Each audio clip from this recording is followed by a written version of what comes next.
कर्तावे स्तोत्रम दैवंतिनु स्तोत्रम। प्रभु यीशु मसीह के मीठे और मधुर और जीवित और सामर्थ्य नाम में मैं आप सबों का इस यूट्यूब के चैनल पर फिर एक बार इस सुंदर समय में स्वागत करता हूं। प्रभु को धन्यवाद देता हूं जिस अद्भुत विषय को लेकर वो हमारे मध्य में आया है, जिस गहराई के साथ हम वचनों को सीख रहे हैं। प्रभु का धन्यवाद हो। कल हमने जिस विषय पर अध्ययन किया था, मैंने आपको कोढ़ी के विषय में कुछ गहरी बातों को बताया कि कैसी भयंकर बीमारी वो होती है। हम सब जानते हैं कोढ़ है, जिसको व्हाइट पैचेस होते हैं उसको भी हम बोल बैठते हैं कि कोढ़ है, ऐसा है वैसा है। और हमको जब जानकारी नहीं होती है तो हमको वो परिस्थितियां बड़ी सरल लगती है, लेकिन जब जो मनुष्य उस परिस्थिति से होकर गुजरता है उसको वास्तविकता मालूम होती है, उसको सत्य मालूम होता है। आमीन। जैसे हमारी एक बेटी है, हमारी एक परिचित है, प्रभु में हमारी बेटी के समान है। वो सिकल सेल की पेशेंट है। तो सिकल सेल की पेशेंट है, पास्टर आपको प्रार्थना करने जाना है। मैं तो उसको जब देखता हूँ तो मुझे बड़ी नॉर्मल दिखती है। उसको मैं पूछता हूँ, बेटा दर्द हो रहा है बॉडी में? हाँ अंकल दर्द हो रहा है। लेकिन मैं भी उसके लिए बड़े आराम से प्रार्थना कर देता हूँ, लेकिन उसका दर्द उसको मालूम है। उसके बॉडी को ऐसा टच भी कर दिए तो पूरा बदन में अंगार लग जाती है। आमीन। सो जब हम कोढ़ी के बारे में पढ़ रहे हैं या अध्ययन कर रहे हैं तो हमको सुनने को एक सिर्फ 2 लेटर्स है, वो कोढ़ है ना, लेप्रोसी, बस हमको उतना ही पता है। बट इट इज, वो इतनी भयानक बीमारी थी उन दिनों में कि हम अध्ययन करते वक्त शायद उसको इतनी जब हम वचन पढ़ते हैं तो हम उसको बहुत हल्के में ले लेते हैं। लेकिन कल जो हमने अध्ययन किया, मुझे कुछ लोगों के इमीडिएट फ़ोन कॉल्स आए और उन्होंने मुझे कहा कि हमने को तो पता ही नहीं था कि कोढ़ की बीमारी ऐसे होती है। आमीन। और वो कह रहे थे, पास्टर साहब हम आपका धन्यवाद देते कि आपने इस विषय को चुना और हमें और गहराई में जाकर सिखाइएगा, हम इसके विषय में और सीखना चाहते हैं। आमीन। सो हमारा जो सब्जेक्ट है वो बहुत गंभीर है। Jesus makes you whole. Yeshu Masih हमको संपूर्ण बनाता है। इसका अर्थ है यीशु मसीह के अलावा कोई नहीं जो हमको संपूर्ण कर सकता है, कंप्लीट कर सकता है। आमीन। जैसे कहते हैं ना कि एक बेटी जो होती है वो पत्नी बनने के बाद संपूर्ण हो जाती है, कंप्लीट हो जाती है, क्योंकि अपने अपने दूल्हे के साथ वो एक मन एक चित होती है। सो परमेश्वर का वचन कहता है उसने हमें उद्धार देने के द्वारा हमें अपनी दुल्हन बनाया और हमें संपूर्ण कर दिया। हालेलुया। जिनके सुनने के कान हो वो सुन ले। आज एक बार फिर हम उसी विषय को आगे लेकर बढ़ेंगे। प्रभु हमें आज भी अद्भुत बातों को प्रकट करेगा, ऐसा मेरा विश्वास है। लेकिन इससे पहले कि हम प्रभु के वचनों को सुने, उसके द्वारा आशीषित हो, क्यों ना पवित्र शास्त्र निकाल कर कुछ वचनों को पढ़कर हम प्रभु का धन्यवाद करें, उसका गुणानुवाद करें। आज हमने पढ़ने के लिए जो वचन चुने हैं वो पाए जाते हैं नीति वचन उसके 27 अध्याय में। उसके पहले 7 वचनों को हम पढ़ेंगे। The book of proverbs chapter 27 versus 1 to 7। नीति वचन की किताब उसका 27 अध्याय उसके 1 से 7 वचन। मेरा विश्वास है आपके पवित्र शास्त्र आपके सामने रखे हुए हैं और आप मेरे साथ इन वचनों को पढ़ने जा रहे हैं। Hallelujah. Let us read it together. नीति वचन 27 1 से आगे। कल के दिन के विषय में डिंग मत मार, क्योंकि तू नहीं जानता कि दिन भर में क्या होगा। तेरी प्रशंसा और लोग करे तो करे, परंतु तू अपने आप न करना। दूसरे तुझको सराहे तो सराहे, परंतु तू अपनी सराहना न करना। पत्थर तो भारी है और बालू में बोझ है, परंतु मूढ़ का क्रोध उन दोनों से भारी है। क्रोध तो क्रूर और प्रकोप धारा के समान होता है, परंतु जब कोई जल उठता है तब कौन ठहर सकता है। खुली हुई डांट गुप्त प्रेम से उत्तम है। आमीन। जो घाव मित्र के हाथ से लगे वह विश्वास योग्य है, परंतु बैरी अधिक चुंबन करता है। संतुष्ट होने पर भी मधु का छत्ता भी फीका लगता है, परंतु भूखे को सब कड़वी वस्तुएं भी मीठी जान पड़ती है। प्रभु इन पढ़े हुए वचनों पर आशीष दे। कल के दिन के विषय में डींगे मत मार, क्योंकि तू नहीं जानता कि दिन भर में क्या होगा। हालेलुया। इस वचन को अंडरलाइन कर ले, हाईलाइट कर ले। कल के विषय में डिंग मत मार। कुछ लोग कल के विषय में डींगे मार रहे हैं। तुम एक दिन रुक जाओ, पास्टर साहब कल देखो क्या होता है, कल देखो मैं इसका क्या करता हूँ, कल देखो ये पास्टर के साथ क्या हो जाएगा। एक दिन रुको, और सिर्फ एक दिन। कल के विषय में डींगे मत मार, क्योंकि तू नहीं जानता कि तेरे साथ आज के दिन में क्या हो जाएगा। हालेलुया। बड़े ध्यान से सुनना और समझना। वचन कहता है तू कल की चिंता मत कर, तेरे लिए आज की जिम्मेदारी ही काफी है। हालेलुया। लेकिन अनजाने में या कई बार अधिकतर लोग जानबूझकर कल के बातों की डींगे मारते हैं। आप 2 महीना रुको तो सही, 2 महीने बाद देखो मैं कहाँ से कहाँ पहुँचता हूँ। नहीं, वचन कहता है तू आज के दिन भर के विषय में नहीं जानता कि तेरे साथ आज दिन भर में क्या होने वाला है, इसीलिए तू आज प्रार्थना कर। हालेलुया। इसीलिए तू आज के दिन के सर्वाइवल के लिए प्रभु को धन्यवाद दे। इसीलिए तू आज के दिन में जो कुछ भी प्रभु के राज्य के लिए तू कर सकता है उन बातों को तू कर ले, क्योंकि तू कल के दिन को नहीं जानता है। प्रभु का आना बहुत निकट है। हमारे पासवान सिखाते हैं हम अंतिम समय अंतिम युग में नहीं है। ये संसार जो है वो कहता है हम कली युग में हैं, हम कोई युग में नहीं है, हम अंतिम क्षणों में हैं, क्योंकि परमेश्वर यीशु मसीह का आना निकट है। प्रभु के लोगों, आमीन। हम देख रहे हैं संसार में क्या हो रहा है। वहाँ हमास युद्ध कर रहा है इजराइल के साथ, और हम जानते हैं उसके विषय में पवित्र शास्त्र में लिखा हुआ है। हालेलुया, आमीन। प्रियो, you don't need to worry about tomorrow. आपको कल की चिंता नहीं करनी है, ना कल के बारे में बड़ी बड़ी बातें करनी है। हमको आज का दिन प्रभु ने दिया है, और हम कहते हैं आज का दिन यहोवा ने बनाया है, इसलिए हम उसमें आनंदित हो। कल का दिन नहीं बोलते हैं। हालेलुया। उसके आगे का वचन कहता है तेरी प्रशंसा और लोग करे तो करे, परंतु तू अपने आप न करना। दूसरे तुझे सराहे तो सराहे, परंतु तू अपनी सराहना न करना। बहुत सिंपल वचन है, इसमें कोई रॉकेट साइंस नहीं है। वो जो हम पाउट करके जो अलग अलग एंगल से फोटो लेकर दिन भर इंस्टाग्राम, फेसबुक, सोशल मीडिया में डालते हैं, सचेत रहे। हालेलुया। मैं आपको ये नहीं बोलूंगा आप मत डाले, वो आपका चुनाव है, आपको आपके फोटोग्राफ्स डालने हैं नहीं डालने हैं, लेकिन सचेत रहे, क्योंकि शैतान चालाक है और वो बरगलाता है। आमीन। ध्यान में रखना, वो सर्प के नाई आकर घंटों आपकी प्रतीक्षा करेगा उस कोबरा के समान, और आपको समझ में भी नहीं आएगा कि ये जीवित है या मृत है। आपको समझ में भी नहीं आएगा कि शैतान स्तब्ध खड़ा है, और जैसे ही आप उसकी रडार में आएंगे वो आपको जकड़ लेगा। जिनके सुनने के कान हो वो सुन ले। दूसरे तेरी सराहना करे तो करे, तू अपने आप न करना। हालेलुया। इस विषय में मैं बहुत गहराई में नहीं जाऊंगा, क्योंकि मैं आपको बहुत गहराई में बताऊंगा ना तो आपको सीधा चुभेगा यहाँ पर। आमीन। लेकिन सचेत रहे और जागते रहे। फोटोज अपलोड करना कोई बुरी बात नहीं है, पर आप क्या कर रहे हैं इसके लिए प्रार्थना करें, बुद्धि के साथ काम करें। आमीन। आगे वचन कहता है पत्थर तो भारी और बालू में बोझ है, परंतु मूढ़ का क्रोध उन दोनों से भारी है। पत्थर भारी है, हम जानते हैं पत्थर का एक वजन होता है, लेकिन जो बालू होती है ना, या जिसको हम सैंड या रेत कहते हैं, जो समुद्र के किनारे होती है, आप सूखी रेत को हाथ में लो और उसको वेट करो, वजन करो, और आप गीली रेत है ना जो समुद्र में से एक मुठ रेत निकालो और उसका वजन करो, ये आपको भारी पड़ेगी, क्योंकि इसमें पानी मिल गया और ये सिकुड़ गई है। आमीन। लेकिन वचन कहता है पत्थर और बालू के बोझ से भी मूढ़ का क्रोध भारी होता है। जो मूर्ख व्यक्ति होता है ना, उससे संभल कर रहना, क्योंकि उसका क्रोध भारी होता है। आमीन। उसको मालूम कुछ नहीं है। क्यों नहीं मालूम? क्योंकि वो कहलाता ही मूर्ख है। इसलिए मूर्ख से दूर रहना, उसके क्रोध से दूर रहना। जाकर मेरे को क्या बोल रहा है और बटन उतार के फाइटिंग नहीं करने का है। आमीन। उससे परे रहना, उसके लिए प्रार्थना करना, परमेश्वर उसके हृदय को बदल कर रख देगा। हालेलुया।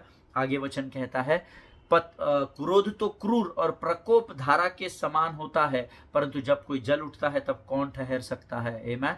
देखिए, कल भी शायद हमने इसके पहले के सेशन में जो वचन पढ़ा था उसमें भी क्रोध से परे रहने के लिए कहा गया था। यहाँ पर भी लिखा है क्रोध तो क्रूर और प्रकोप धारा के समान है, क्योंकि क्रोध जब हमारे जीवन में आता है तो अक्सर हम पाप कर बैठते हैं।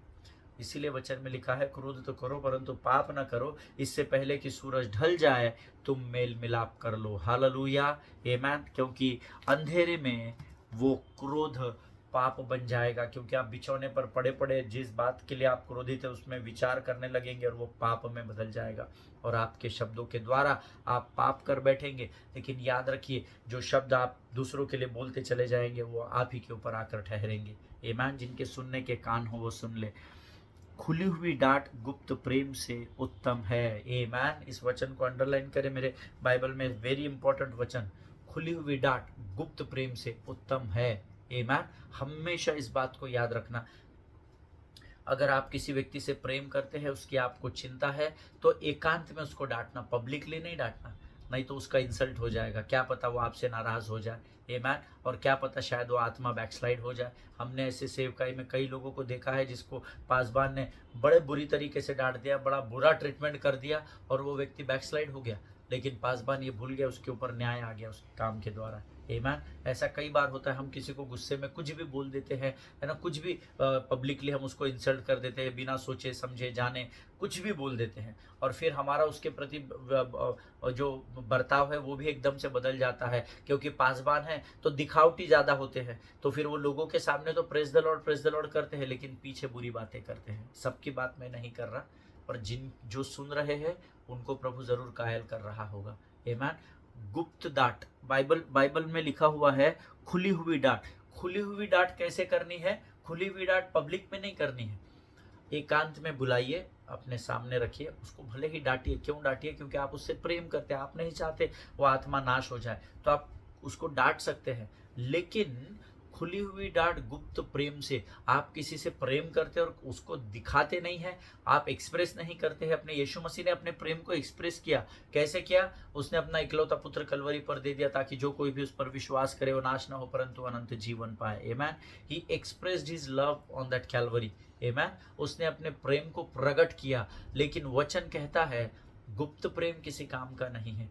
एक लड़की से आप प्रेम करते हैं और उसकी शादी भी हो गई, बच्चे भी हो गए, उसके बाद अगर आप अपने गुप्त प्रेम को प्रकट करते हैं कहीं मुलाकात में कि मैं तुमसे बहुत प्रेम करता हूँ, क्या पता उसके परिवार को आप नाश करने का कारण बन जाए।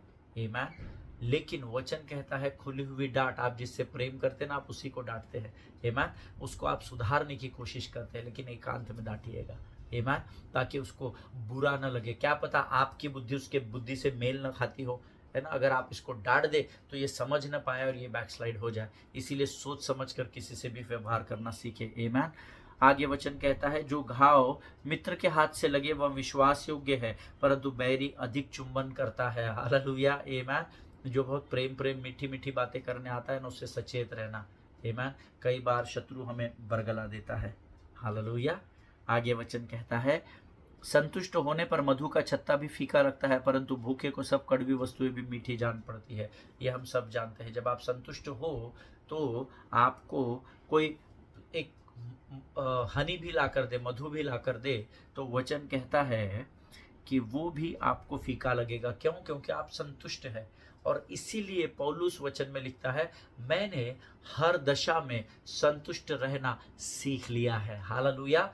जिस दशा में प्रभु ने मुझे रखा है, मैंने उस दशा में संतुष्ट होना सीख लिया है, ऐसा वचन में बताया जाता है। पौलुस स्वयं कहता है। इसीलिए आप आज जिस भी स्थान पर है, जिस भी परिस्थिति में है, प्रभु को धन्यवाद दे। आमीन। आप प्रभु से कहे प्रभु धन्यवाद, मैं तेरी भरपूरी आनंद की भरपूरी संतुष्टि यीशु में संतुष्टि। हालेलुया। हम इस गीत को गाते हैं। देखिए आज जो आपके पास है, आप उसके लिए जब धन्यवाद देंगे, उसके लिए जब संतुष्टि रहेगी, तो परमेश्वर उस आशीष को और मल्टीप्लाई करता चला जाएगा। लेकिन आज ही आप किरकिर करेंगे, आप कड़वाहट से भरे रहेंगे, आप कुड़कुड़ाहट करेंगे, तो शत्रु जो आपके पास है वो भी छीन कर लेकर चला जाएगा। इस बात को याद रखिएगा। हालेलुया। परमेश्वर इन वचनों को समझने में आपकी सहायता और मदद करे। प्रियो, ये वचन जो हम रोज पढ़ते हैं, ये हमारे जीवन के लिए आशीष और आदर का कारण बनते हैं, ऐसा मेरा विश्वास है। आमीन। आइए इस समय हम प्रभु को धन्यवाद दें और अपना समर्पण उसे करें, और फिर एक बार हम प्रभु के वचनों में आगे बढ़े। Let us pray. खुदावन प्रभु यीशु मसीह के मीठे और मधुर और पवित्र और सामर्थी नाम में हम फिर एक बार अपने आप को नम्र और दीन करते हुए तेरे चरणों में अपने शीश को झुकाते हैं। परमेश्वर पिता, प्रभु जी इस समय हम प्रार्थना करते हैं परमेश्वर पिता, आने वाले वचनों के लिए, उसको समझने के लिए और बांटने के लिए लगने वाले स्वर्गीय समझ, बुद्धि, बल और ज्ञान से भरकर तैयार कर पिता। शत्रु की हर एक युक्ति योजनाओं का खंडन हम अपने जीवन से यीशु नासरी के नाम से करते हैं। राजा प्रभु जी, इस समय हम अपने आप को यीशु मसीह के लहू से चारों ओर से घेर लेते हैं। प्रभु जी, तेरी सुरक्षा का बाड़ा तूने हमारे चारों ओर लगाया, ऐसा विश्वास की घोषणा हम यीशु नासरी के नाम से करते हैं। राजा प्रभु जी, शत्रु को हम अपने पाँव के नीचे रौंदते हैं। राजा, हमें वचन को बांटने और सुनने से बरगलाने वाली, हमारे ध्यान को भटकाने वाली शत्रु की हर एक योजनाओं का खंडन हम यीशु के नाम से करते हैं। राजा, अपना सब कुछ तुझे सौंपते हैं। विनती को धन्यवाद के साथ हमारे उद्धारकर्ता जीवित परमेश्वर यीशु नासरी के मीठे और पवित्र नाम में मांगते हैं। सुनिए और बड़ी दया से ग्रहण करें। आमीन। हालेलुया। फिर एक बार आप सबों का मैं स्वागत करता हूं। हम कल कोढ़ी के बारे में सीख रहे थे, लूका की इंजील से, लूका रचित सुसमाचार से उन 10 कोढ़ियों की चंगाई के विषय में सीख रहे थे। संक्षिप्त में मैं फिर एक बार आपको कोढ़ के विषय में बता देता हूँ। उन दिनों में कोढ़ की बीमारी सबसे भयानक, सबसे भयंकर बीमारी होती थी। और कोढ़ की बीमारी यानी केवल पैचेस नहीं आते थे, धीरे धीरे करके एक एक अंग सड़ने लगता था और शरीर को छोड़ देता था। कभी कान गिरकर सड़कर जमीन पर गिर जाता था, कभी नाक गिर जाती थी, कभी दांत सिकुड़ जाते थे, आंखें कॉटन के समान सफेद हो जाती थी धीरे धीरे खराब होते हुए। या आपकी जो आईलिड्स है, जिसको हम पुतली कहते हैं, सॉरी पुतली नहीं, ये जो आपकी इसको क्या कहते हैं मुझे पता नहीं, लेकिन ये जो यहाँ पर जो ये हमारे हेयर्स होते हैं ना, ये धीरे धीरे करके सफ़ेद होते थे। फिर ये आँख के ऊपर का हिस्सा सफ़ेद होता था, फिर ये नीचे का हिस्सा, और ये कॉटन के समान हो जाते थे, एक कपास के समान सफ़ेद हो जाती थी आँखें, कान सड़कर गिरने लगते थे, उंगलियां गिरने लगती थी, शरीर का मांस धीरे धीरे करके सड़कर गलने लगता था, शरीर को छोड़ देता था। कोढ़ की बीमारी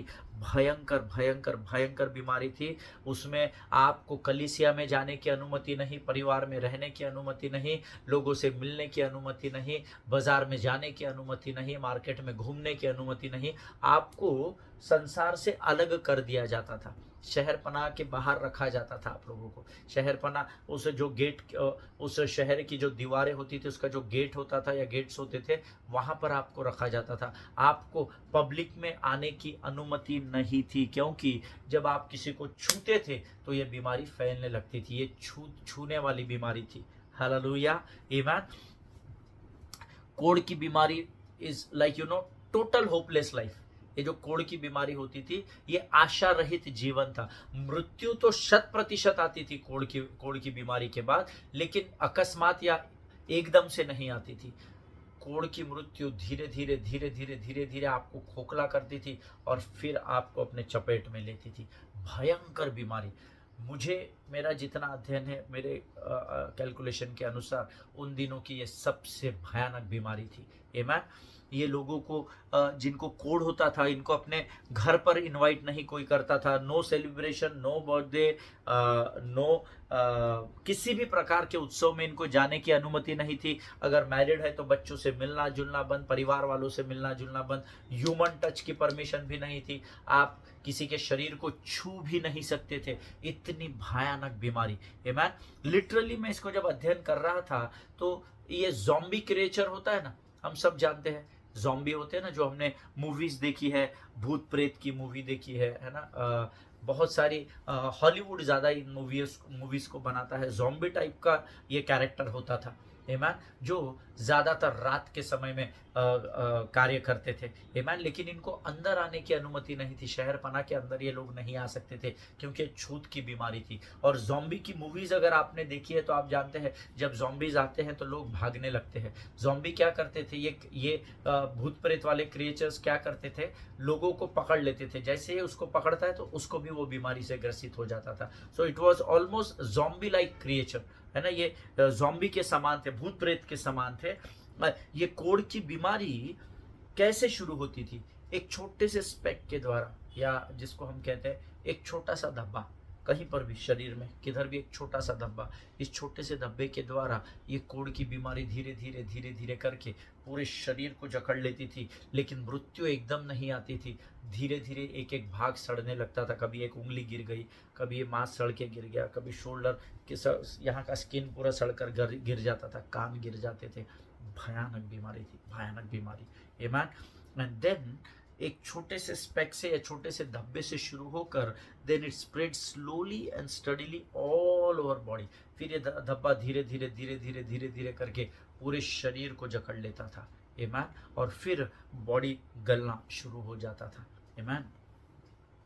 एक छोटे से धब्बे से शुरू होने वाली ये भयंकर बीमारी, इतना छोटा धब्बा होता था कि कोई उसको ध्यान भी न दे सके। दुनिया का छोड़ो, जिसको बीमारी हुई है वो भी अपने नहाते समय या रेडी होते समय या स्विमिंग करते समय उसको भी पता नहीं चलेगा कि ये कोढ़ का धब्बा है, ये कोढ़ की बीमारी है। इतनी छोटी सी शुरुआत जो आप भी नोटिस न कर सके। इसीलिए मैंने आपको कल जिन्होंने अध्ययन सुना उनको बताया था कि इस कोढ़ की बीमारी का होना और मनुष्य के जीवन में पाप का होना ये एक समान ही है। आमेन। व्हाई? बिकॉज ये छोटा सा धब्बा जो आपको भी समझ में नहीं आएगा कि आपको बीमारी हुई है, उसी प्रकार से sin also enters in our lives. उसी प्रकार से पाप भी एक छोटा सा दाने के नाई, छोटा से धब्बे के नाई हमारे जीवन में प्रवेश करता है। हम नोटिस ही नहीं करते कि हम पाप में पड़ गए हैं। आमेन। जिनके सुनने के कान हो वो सुन ले कि प्रभु का आत्मा क्या कहना चाहता है। छोटा सा धब्बा जो उस कोढ़ी के शरीर पे था, जो किसी ने भी नोटिस नहीं किया, उसी प्रकार से पाप भी होता है जो हम कर बैठते हैं, हम भी नोटिस नहीं करते, हम समझते नहीं कि ये पाप है, चलता है, टेकन फॉर ग्रांटेड होता है। अगर हम ही नहीं समझ पा रहे तो दूसरे को तो समझना बहुत कठिन है। आमीन। पाप भी इसी प्रकार से मनुष्य के जीवन में प्रवेश करता है। जिनके सुनने के कान हो वो सुन ले। आमीन। बट वो छोटा सा धब्बा जिसकी ओर अगर हम समय पर ध्यान न दे, but if it's not dealt with it begins to consume everything. ये कोढ़ के विषय में एक डॉक्टर ने लिखा हुआ है। एक 18th सेंचुरी के एक डॉक्टर थे, उनका एक सेंटेंस में कुछ लिटरेचर्स पढ़ रहा था, उसमें से मैंने इसको लिखा है। If leprosy is not dealt in proper time it begins to consume everything. अगर उस कोढ़ के छोटे से दाग को समय पर उसका अगर इलाज न किया जाए तो वो आपके पूरे शरीर को खा जाता है। इन द सेम वे, जब आपके जीवन में पाप एकदम बारीकाई से प्रवेश करता है या छोटी सी बात को लेकर प्रवेश करता है, अगर उस पाप का उसी समय इलाज न किया जाए पश्चाताप के द्वारा, तो वो पाप आपको पूर्ण रूप से जकड़ लेता है। हालेलुया। जिनके सुनने के कान हो वो सुन ले कि प्रभु का आत्मा हमें क्या सिखाना चाहता है। और एक खास बात इस बीमारी की है, ये बीमारी जब शरीर में प्रवेश करती है, जब ये हमको धीरे धीरे जकड़ना शुरू करती है, तो सबसे पहले आपके नर्व्स को ये कमजोर करती है। ऐसा मेडिकल साइंस बताता है। आपके नर्व्स को, ये जो नर्व्स होती है, नसें जो दिख रही है ना आपको, ये जो नसें होती है, सबसे पहले इसको जकड़ना शुरू करता है। आमीन। और ये बात आपको जल्दी समझ में नहीं आती है। आपके नसों को धीरे धीरे ये कमजोर करना शुरू करती है। ब्लड फ्लो रुक जाएगा, ये हो जाएगा, वो आपको तुरंत नहीं समझ में आएगा, है ना। ये भयानक बीमारी है। कभी प्रभु ने मौका दिया तो हम इसको सिर्फ इसके डिसएडवांटेजेस क्या होते थे उस समय, कोढ़ की बीमारी या उसके लक्षण कैसे आते थे, उसके विषय में कभी हम सीखेंगे। लेकिन सबसे पहले ये आपके नसों में प्रवेश करती थी और इसको धीरे धीरे धीरे धीरे धीरे धीरे धीरे धीरे कमजोर करती थी, जो मनुष्य के समझ में नहीं आता था। इन द सेम वे पाप भी मनुष्य के जीवन में इस कोढ़ की तरह ही काम करता है। हालेलुया। जैसे ये कोढ़ की बीमारी धीरे धीरे धीरे धीरे फैलती है और बहुत बाद में जाकर हमको पता चलता है अरे मुझे ये हो गया, उसी प्रकार से पाप भी है जो धीरे धीरे प्रवेश करेगा और एक समय हमको ध्यान में आएगा, तब तक बहुत समय हो चुका होगा। हालेलुया। जिनके सुनने के कान हो वो सुन ले। जब मनुष्य पाप करता है तब शुरुआत में पवित्र आत्मा हमको झिंझोड़ता है, या हमारा अंतरात्मा जो होता है ना, हमारे अंदर की आत्मा हमको झिंझोड़ती है। क्यों झिंझोड़ती है? क्योंकि हमको मालूम है ये पाप है। हम जानते हैं वचन हमको इसकी अनुमति नहीं देता। फॉर एग्जाम्पल, आप नशा करते हैं, आप एक धर्मी है, आपने नशा करना छोड़ दिया, कोई सडनली आपको बोलता है एक बार स्मोक करो ना, एक बार हुक्का पियो ना, क्या होता है? तो आप सोसाइटी को दिखाने के लिए कि मैं कमजोर नहीं हूं, आप सोसाइटी में अपनी होड़ को पकड़कर रखने के लिए कई बार हम क्या करते हैं, कई बार हम पाप में पड़ जाते हैं। हमको लगता है चलता है, कुछ नहीं होता है, लेकिन पाप धीरे धीरे जब आपके जीवन में, देखिए पहली बार जब आता है तो आप पी तो लेते हैं उस समय, लेकिन बाद में ना आपका अंतरात्मा आपको झिंझोड़ेगा, अरे नहीं प्रभु का वचन इसकी अनुमति नहीं देता, फिर भी तूने ऐसा कर दिया, no no this is not right. पवित्र आत्मा हमको झिंझोड़ता है, लेकिन धीरे धीरे वो पाप मुझ पर और आप पर प्रभुता करने लगता है और तब हमारी वो फीलिंग्स परमेश्वर के प्रति कमजोर होने लगती है, हमारी वो भावनाएं वचन के प्रति कमजोर होने लगती है। ठीक है चलता है यार, एक आध बार स्मोक कर लिया तो क्या होता है, अरे क्रिसमस कोई तो ड्रिंक करते साल में एक बार भी नहीं कर सकते क्या? प्रभु भी तो दाखरस के बारे में बताता है। हम कुछ भी जोड़ना शुरू कर देते, क्यों? क्योंकि हम ये भूल जाते हैं कि तब तक पाप हमारे जीवन में प्रवेश कर चुका है। शुरुआत में पवित्र आत्मा या आपकी अंतरात्मा आपको झिंझोड़ रही है, लेकिन धीरे धीरे हम उसके आदी हो जाते हैं। और परमेश्वर का वचन कहता है, मैं द्वार पर खड़े होकर खटखटाने वाला मेरा परमेश्वर है प्रियो, वो खिड़की तोड़ कर आने वाला परमेश्वर नहीं है। वो आपको पहले तो झिंझोड़ देगा, लेकिन जब पाप आप पर प्रभुता करने लगता है, तब पवित्र आत्मा आपकी सहायता नहीं कर सकता है। वो आपको समझाएगा, लेकिन वो आप पर जोर जबरदस्ती नहीं करेगा। वो आपके हाथ की सिगरेट को लेकर के फेंकेगा नहीं। इसीलिए हमको वचनों में बने रहना जरूरी है। हालेलुया। सी, हम जब पाप में पड़ जाते हैं तो हम परमेश्वर के प्रति अपनी भावनाओं से दूर हो जाते हैं। जो परमेश्वर के प्रति हमारा स्वाभाविक प्रेम था, या जिसको हम नेचुरल अफेक्शन कहते हैं, we lose it, slowly and steadily हम परमेश्वर के स्वाभाविक प्रेम से दूर होते चले जाते हैं। हम लोग उन इमोशंस से दूर हो जाते हैं जो परमेश्वर के प्रति हमारे जो इमोशंस बने हुए हैं। I mean we lose everything, हम सब कुछ खो बैठते हैं। जब धीरे धीरे पाप हम पर प्रभुता करने लगता है तो हम परमेश्वर से दूर होते चले जाते हैं। परमेश्वर के प्रेम से, उसकी आराधना से, उसकी उपस्थिति से, उसका धन्यवाद देने से, स्तुति आराधना करने से, प्रार्थना करने से हम धीरे धीरे धीरे धीरे पाप की जकड़ में फंसते चले जाते हैं। जैसे ये कोढ़ धीरे धीरे धीरे धीरे धीरे धीरे मनुष्य के जीवन पर हावी होने लगता है। हालेलुया। जिनके सुनने के कान हो वो सुन ले। आप धीरे धीरे करके आपके जीवन की अच्छाइयों को जो परमेश्वर के द्वारा आपने प्राप्त की थी, आप उसको गाड़ते चले जाते हैं। जैसे इस व्यक्ति का शरीर सड़कर वो जमीन में गाड़ने लगता है, उसी प्रकार से आप अपने जीवन की अच्छाइयों को धीरे धीरे जमीन में गाड़ने लगते हैं, क्योंकि अब पाप आप पर प्रभुता करने लग जाता है। हालेलुया। अब जब आप पाप में पड़ जाते हैं तब आपको दर्द नहीं होता। पहली बार जब आपने कोई नशा किया या कोई गलत काम किया तो आपके कहीं ना कहीं आपके अंदर एक दर्द उत्पन्न हुआ था, नहीं यार मैंने ऐसा नहीं करना चाहिए था। लेकिन बहुत कम लोग हैं जो पश्चाताप करके उससे नजादे आज़ादी पा लेते हैं। आमीन। लेकिन अधिकतर लोग, अधिकांश लोग उसमें डूबते चले जाते हैं। पाप आपके ऊपर प्रभुता करने लगता है और तब आपको अब अंदर दर्द होना बंद हो जाता है। और पाप में पड़ा हुआ इंसान ये स्वयं नहीं जानता that they are infected with the disease named sin. Hallelujah. पाप में पड़ा हुआ व्यक्ति ये जानता ही नहीं कि धीरे धीरे धीरे धीरे करके अब उसको एक भयंकर बीमारी ने जकड़ लिया है जिसका नाम पाप है। हालेलुया। हम उसको लाइफस्टाइल समझने लगते हैं, उस पाप को हम लाइफस्टाइल समझने लगते हैं, लेकिन हम ये भूल जाते हैं कि उसने हमको कंप्लीटली इन्फेक्टेड कर दिया है। SIN, Satan's injected nature. Amen. शैतान का पाप में स्वभाव, उसी को पाप कहा जाता है। हालेलुया। Satan's infected nature, शैतान का ग्रसित स्वभाव। और शैतान का स्वभाव कैसा है?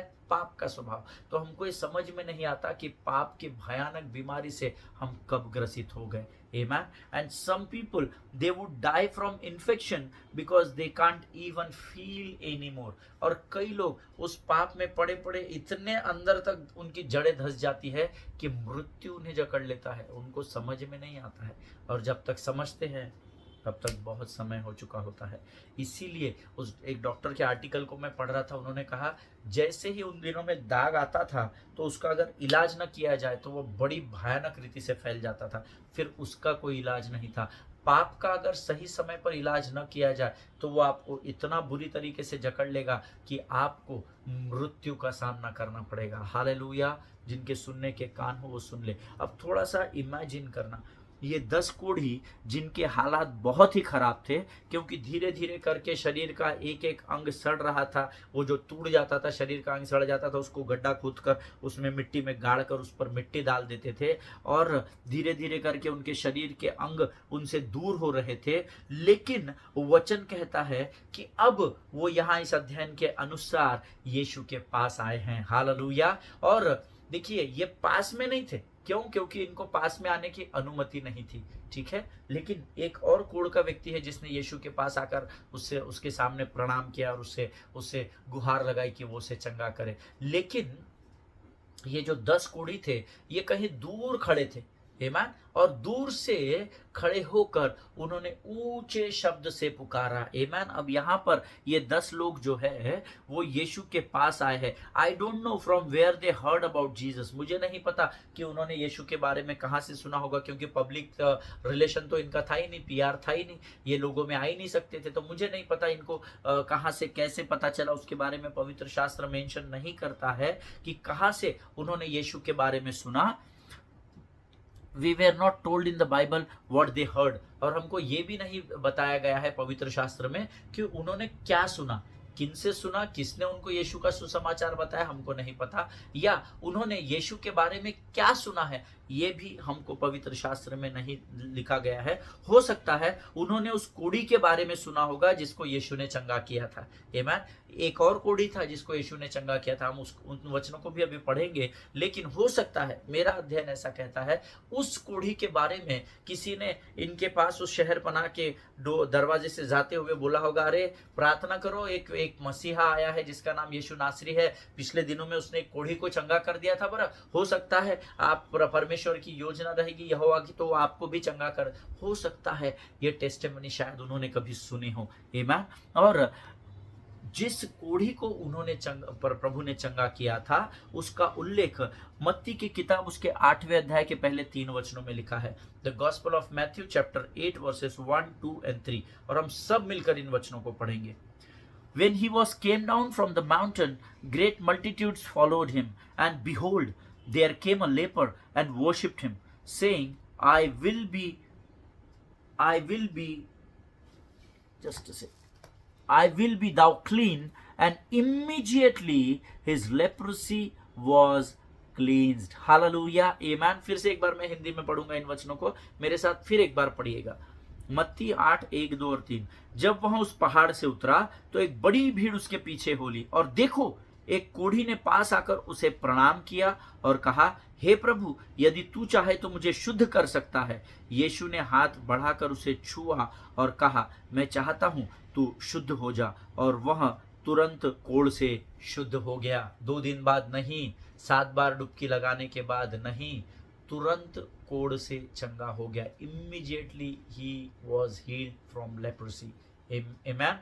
इस कोढ़ी के विषय में शायद उन्होंने सुना होगा, ऐसा मेरा विश्वास है, क्योंकि मत्ती की किताब जो ऑर्डर ऑफ बुक्स है बाइबल का, मत्ती पहले लिखा गया है और लूका बाद में लिखा गया है, राइट। सो हो सकता है यहाँ पर इन लोगों ने इस आदमी के विषय में इतिहास में सुना होगा, अरे एक बार ऐसा हुआ था, एक कोढ़ी चंगा हुआ था, तुम प्रार्थना करो, यहोवा की योजना रही तो वो जो चंगा करने वाला है वो तुमको भी चंगा करेगा, ऐसा मेरा अध्ययन कहता है। आमीन। हो सकता है इस स्टोरी को उन्होंने सुना होगा और आपस में शायद बातचीत की होगी। Maybe they said to one another that he touches the untouchable. अरे ये कौन व्यक्ति है जो अशुद्ध आदमी को भी छूने के द्वारा शुद्ध कर देता है। या उनके आपस में बातचीत हुई होगी कि हम प्रभु से प्रार्थना करेंगे कि प्रभु तेरी योजना को तो तैयार कर, ताकि हम भी उस कोढ़ी व्यक्ति के समान शुद्ध और पवित्र हो जाए और फिर हम भी संसार में आगे जा सके और अपने लोगों से मुलाकात कर सके, तेरी आराधना कर सके मंदिर में। आई डोंट नो उन्होंने आपस में क्या बातचीत की होगी।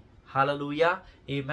प्रियो, परमेश्वर के वचन अद्भुत है। अगर आप इसको गहराई से पढ़ेंगे, गहराई से इसका अध्ययन करेंगे, तो आपका मन हमेशा आनंद से भरा हुआ पाया जाएगा। हालेलुया। क्योंकि जब जब आपके जीवन की विकट परिस्थिति आएगी ना, शत्रु परमेश्वर आपको वचनों को स्मरण दिला के आपके टूटे हुए हृदय को आनंद से भर देगा। हालेलुया। आमीन। आज हम यहाँ पर समाप्त करेंगे, कल हम इससे आगे के वचनों में जाएंगे।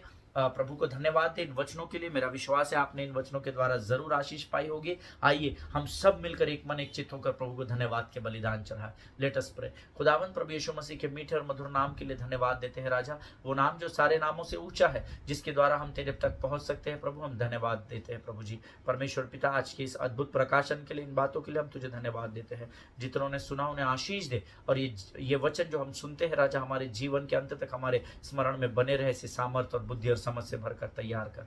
प्रभु जी, आगे के संपूर्ण समय को तुझे सौंपते हैं। शत्रु की हर एक युक्ति योजनाओं का खंडन यीशु नासरी के नाम से हम अपने जीवन से करते हैं राजा। अपने आप को यीशु के लहू में सुरक्षित करते हैं, और इस विनती को धन्यवाद और पूरे विश्वास के साथ हमारे उद्धारकर्ता जीवित परमेश्वर यीशु नासरी के मीठे और पवित्र नाम में मांगते हैं। सुनिए और बड़ी दया से ग्रहण करें।